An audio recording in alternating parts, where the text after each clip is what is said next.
I feel like we all know that Xbox Game Pass is easily one of the best deals in gaming, if not the best deal. But how good are some of these deals for us PC players, with our multitude of discounts and free game options? I'm your boy YaBoiWolfyP, and welcome to the Game Pass Check-In. On this series, I intend to look at the games available on Game Pass, for PC of course, and see if they're worth the hard drive space, whether or not you should buy a more complete edition of the game, or if keeping the game via Game Pass is a goddamn steal and the best way to get the most out of some of our favorite games. In today's episode, I'm checking out an absolutely adorable game that asks the question, what if we took The Legend of Zelda and made it a Dark Souls? Ladies and gentlemen, welcome to Tunic. Let's do this, baby cakes!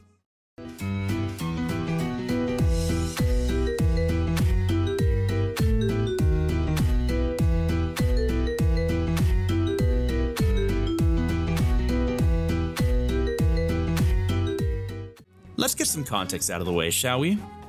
I currently pay for the $10 per month tier of Game Pass on PC, and all in-game footage is my own. Seeing as this is a single-player experience, I made sure to take my time and play through the game's campaign and tackle any side objectives that I could find. If there are secrets in here, I promise you that I will find them. Now, back to the fun stuff. So what exactly is this adorable little game all about? In Tunic, you play as a nameless little fox friend who bears a mighty resemblance to a particular hero of legend. For a game that's less than 3 gigs, 1.79 gigabytes if we want to be specific about it, this game is filled to the brim with enemies to fight, puzzles to solve, and dungeons to delve. In the MK11 review, I mentioned how that game only offered its vanilla experience. While that's also true in this case, I'm not considering it a negative by any means because this game doesn't even have any DLC. It's a full, complete game that you'll be able to enjoy from beginning to end. If that's not a positive, I don't know what is. In Tunic, you go through the game's story as a silent protagonist, our little fox friend. Speaking of story, this game is a wee bit vague in that department. Earlier I said Tunic is very much a blending of The Legend of Zelda and Dark Souls, and how the story is told is one of the first ways you'll see that Dark Souls influence. There is no real spoken dialogue in this game. Don't get me wrong, there are NPCs who do talk per se, but it's in an indecipherable language that you can't understand. As a matter of fact, all written words in this game are in an indecipherable language, with very few specific exceptions that I'll get into later. Since you literally can't read or hear any of the story that's being presented to you, Tunic plays a lot with environmental storytelling and vibes.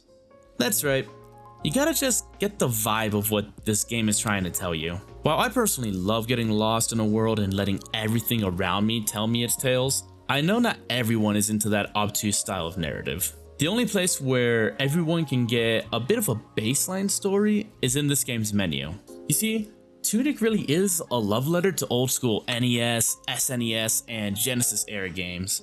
And the menu works as an in-game instruction manual like the days of old. That would be super awesome, if not for one teeny tiny little problem though. The pages of the instruction manual are a collectible. If you want to read the story synopsis of this game in-game, well then Sonny Jim, you better start checking every nook and cranny and get to hunting those pages down. If you're a story first player, I think you may get a bit frustrated with Tunic. While I think everyone can get the gist of what this game's story is by the time the credits roll, it's never going to give you specifics about your journey or why you're on it. Again, it's like Dark Souls in that regard. If you don't mind putting in the work to get the story out of Tunic, awesome. If you do mind, and just want it told to you, you may have a better chance looking elsewhere. Don't worry, us Souls-like players will have some crazy lore videos up for you guys to watch while you play something else instead. Speaking of actually playing, what's Tunic like behind the wheel? Basically, you'll mostly be doing 2 things, fighting and solving puzzles. Combat starts off deceptively simple, seeing as you have a sword that can only be swung in 4 directions and you have a very simple 3-hit combo. I know you actually start with the stick, but you get your sword within the first fucking 15 to 30 minutes, so boo you whore. At first this left me wanting a little more diversity in my swordplay, But that was until I started experimenting. This time, Zelda rears its head with all of the utility and magic items you get. Also, don't forget that this is a Dark Souls because you have a dodge roll that grants you invincibility frames. It will take you learning how to combine all of these tools together and mastering that dodge roll if you're going to survive the admittedly crushing bosses that you'll encounter. By the time the credits roll, you'll have found a combination of magic items like the Ice or Fire Wand and utility items like the Decoy Doll and Sticks of Dynamite to find a playstyle that works best for you. Death is also an area that's been influenced by Big Bad DS. Whenever you die, you lose some money and leave behind a ghost. You're gonna have to get to that ghost before you die again if you want that money back. When you're not fighting for your adorable furry little life, you'll be solving puzzles and going through various dungeons on your journey. The puzzles here come in two particular flavors: relatively simple logic puzzles and stupidly obtuse endgame puzzles. For the logic puzzles, nothing here will be as complex as the majority of Zelda's offerings, and that kinda says a lot on its own. The formula is at least familiar.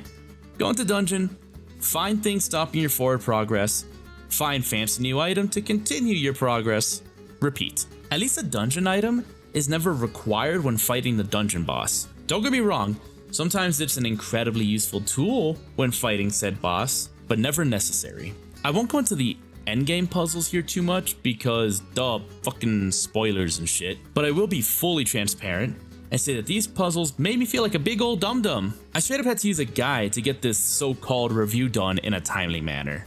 Just know that Tunic has two endings, and if you want to get the true ending, then these brain scratchers are absolutely required.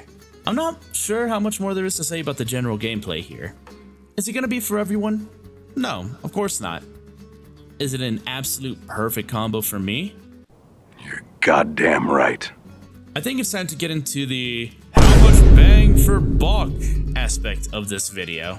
At the time of writing this script, Tunic currently costs $23.99 on the Xbox Game Store and $29.99 on both Steam and the Epic Game Store. The only deluxe edition, if you even want to call it that, comes from Steam. For a total of $39.58, you get the game and a download of the OST. As much as I fucking love this soundtrack, for an extra $10, I don't think this edition should even be in consideration. The game is a tiny bit hard to recommend a purchase of, simply because there's no DLC or really anything to do after the credits roll. In terms of replay value, I can see this being a hidden gem for the speedrunning community, but that's about it.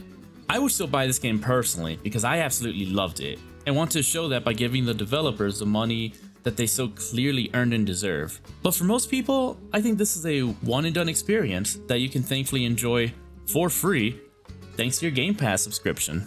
Let it be known here and now, if this game ever leaves Game Pass, it will be an immediate purchase. I see this being a comfort game I'll be going back to like all of my Zeldas time and time again. But hey man, that's just me. If you have no intention of speedrunning or trying every potential item combo in Tunic, let Game Pass be your friend and experience this game in all its beauty. It's perfect as a Game Pass one and done.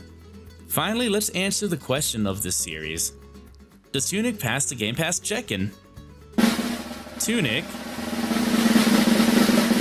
absolutely passes with flying colors, baby. The only reason I would suggest some buy this game over just playing it on Game Pass is if they want to support the indie devs, or if this game gets some DLC. Until that happens, as stated, Tunic is perfect for Game Pass. Thank you guys so much for watching. If you want to check out the next game to see if it passes the check-in, make sure to subscribe and ding dong on that little bell up there to know the instant a video is up. And hey, if you like this video, why don't you go ahead and maybe hit that like button? And also maybe tell your friends about this series, especially your gamer friends who want to save a little bit of extra cheddar here and there.